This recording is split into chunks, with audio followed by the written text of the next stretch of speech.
Former Kaizer Chiefs coach Sergio Dos Santos has lashed out on Kaizer Chiefs players. He's not blaming the management, he's not blaming the coach, he's saying it's the players. And he cited two reasons why he's thinking that it's because of the players that Kaizer Chiefs are currently performing this bad. This happened after Kaizer Chiefs lost to Milford, but it's still relevant even now because they continued being poor even after that loss to Milford. Now, what did the good man say? So, I'm not sure if he's a good man. Anyways, that's not the point. The point is, he's saying that one, the reason why Chiefs are suffering is there are too many youngsters with no culture, knowledge. I understand. Yabona, with that first point, yeah, okay, I disagree with it. Because, yes, you could pick a player like Happy Mashian and say, oh, he's not performing yet, he's been at Chiefs for so long, so he doesn't understand what it means to play for Kaizer Chiefs. Why is he not picking himself up? And you could also point out Umshini and say, oh, look at Umshini, he's overweight and all of those things. But I don't think it's because of that, man. Because I will also make an example and take, for example, Umfundo Vilakazi and say he came on in the games that he has played and he's been the spark. You see Guti, there is hunger in that boy. Even before he made a debut for Chiefs officially, he had already played in the Carling All-Star Cup and he showed Guti can perform there. The problem is that when it comes to Kaizer Chiefs, he doesn't play so well. So is it a matter of he doesn't understand the deep roots of Kaizer Chiefs and what it means to play for Kaizer Chiefs? I think not. I think when you're a youngster, any youngster growing up looking at Kaizer Chiefs, we're all just saying, I want to play for the team. And I don't think there is any player in any case who grows up supporting Kaizer Chiefs who gets to Chiefs and goes, yeah, I've reached the top of the mountain. Especially the ones who are coming from development. I get the ones that are getting transferred from other teams to other teams and eventually get to Chiefs, which we're going to talk about in a moment. But if I look at Abu Duba, they are also hungry to play. I mean, the boy has fought hard to a point that he's being in the starting 11. But if you are going to say the youngsters don't understand what it means to play for Chiefs, I think with all due respect, you know more than me, but I disagree with you. But then again, someone will say, yeah, Mpilo, you can say that, but look at all the young star players that you are talking about. Even Abo Samgelo are getting benched. A lot of people started saying he doesn't take his football seriously. But I'm going to say, really, is that what you think is happening here? You have players like Abo Phil Foden, youngsters again, overseas, and I always use them because they are top of the level, but he made a mistake at some point. He went to a party or something like that.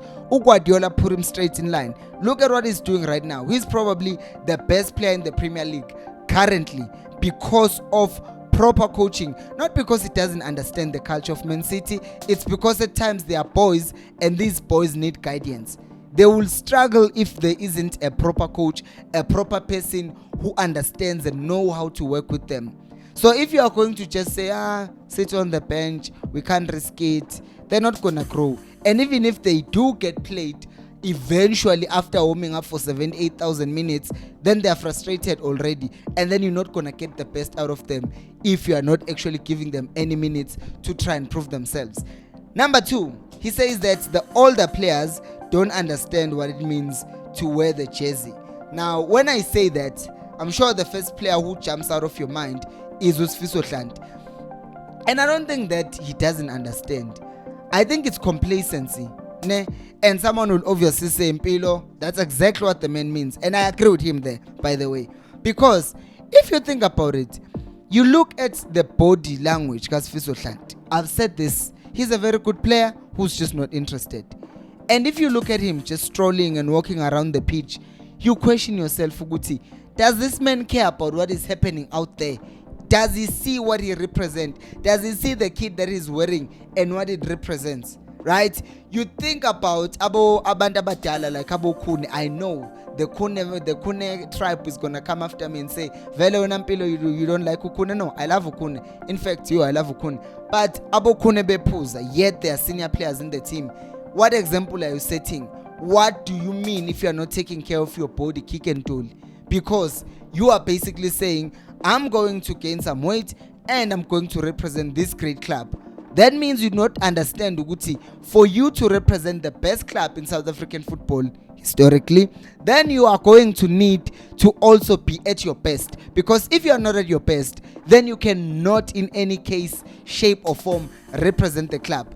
Number 2 on that, if you as the senior players are not exemplary to Abomdu, to Abonkosi Ngiphile Ngcobo, to even younger players like Abo Vilakazi, then this whole thing of complacency, this whole thing of looking like you are not serious about the club is going to spread to everyone, and everyone is just going to look complacent. So my thing is that the culture starts with the senior players who are too relaxed and they still play. And since these senior players who are too relaxed and still play, that also demoralizes the younger players. And when they eventually play, they look like the older players who are not performing at their best.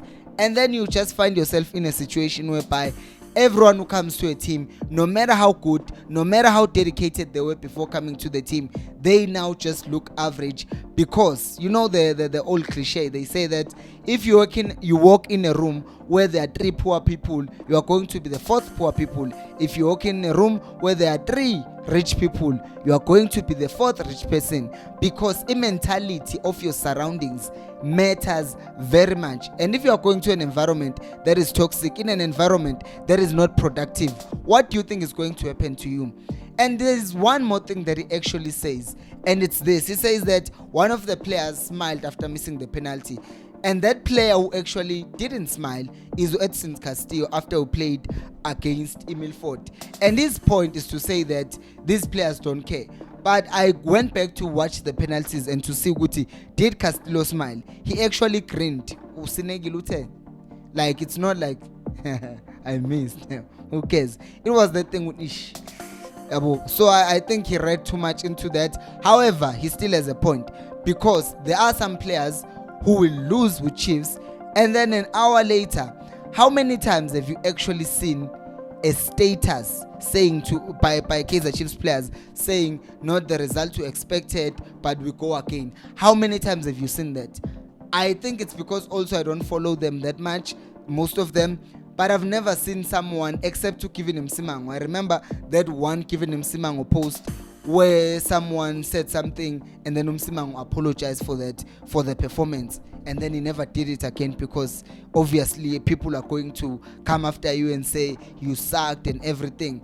But I look at the teams in the Premier League once again. Now I'm not talking about Guti, we should be playing at the level of the Premier League, but at the very least we should adapt their mentality. Because you see Liverpool loses, and then an hour later you see Salah posting not the result you expected, but we go again. Or you see De Bruyne ngale we City. You see that these things hurt them and they want to address the fans. And since they actually try, the thing that Kaizer Chiefs are avoiding, Guti, if players post after games, people are going to attack them. But no one is going to attack you if you gave your all, because you go to those things by Liverpool players or City or whichever team, you go to the comment section, you'll find a lot of positive things. Obviously there's still gonna be negative comments from opposition teams and saying may no own you or something like that, but you'll find people saying we saw you gave it your all, we go again next time. But with Chiefs, if a player said not the result we wanted but we go again, what will people say? They will say you played nonsense, I couldn't show you. But when I looked at that post by Kevin Msimango, people were saying we appreciate the fact that you see us as fans, Uguti were ahead. So people were even happy to see that a player is actually apologetic about their performance. We never see that. Instead, you will see 30 minutes after, for the few players that I do follow, you see Uguti to say post still something unrelated to the game, and under those things you can then see the negative comments that are like, what's your problem? Post. So there needs to be a mentality change in that dressing room, and that, I've said it again, I'm going to continue saying it until I sound like a broken record, is everything funnels down from the top to the players. If we fix the top, we'll fix the players.